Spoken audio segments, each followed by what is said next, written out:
রাস্তায় বিজয় উল্লাস এবং প্রত্যেকেই পরিবার পরিজন নিয়ে রাস্তায় নেমেছে।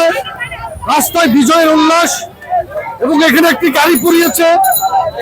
এটা সম্ভবত পুলিশের কোনো জিপ ছিল।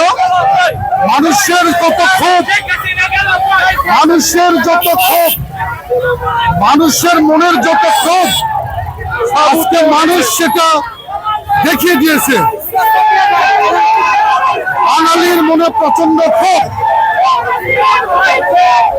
বাঙালি সেই ক্ষোভের বহিঃপ্রকাশ ঘটিয়েছে এবং রাস্তায় দেখেন শত শত মানুষ, নারী পুরুষ বাচ্চারা নির্বিশেষে আজকে রাস্তায়, নারী পুরুষ রাস্তায় সব নির্বিচারে বাসায় রাস্তায় নেমেছে। কেউ বাসায় নেই, আনন্দ উল্লাস ধরে রাখতে পারছে না। এ দেশের মানুষ বাকরুদ্ধ ছিল।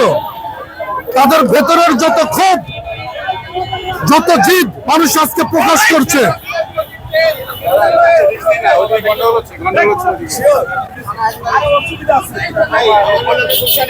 আপনারা দেখছেন রাস্তার কি অবস্থা। মহিলা আছে তো, আমাদের মা বোন বাচ্চারা কেউ বাসায় নেই, প্রত্যেকে নেমে গিয়েছে।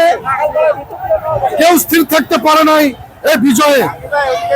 ছাত্রদের যে শক্তি, ছাত্র সমাজের যে ঐক্যবদ্ধতা আজকে প্রমাণ করে দিয়েছে, বাংলাদেশকে দ্বিতীয়বারের মতো স্বাধীন করেছে।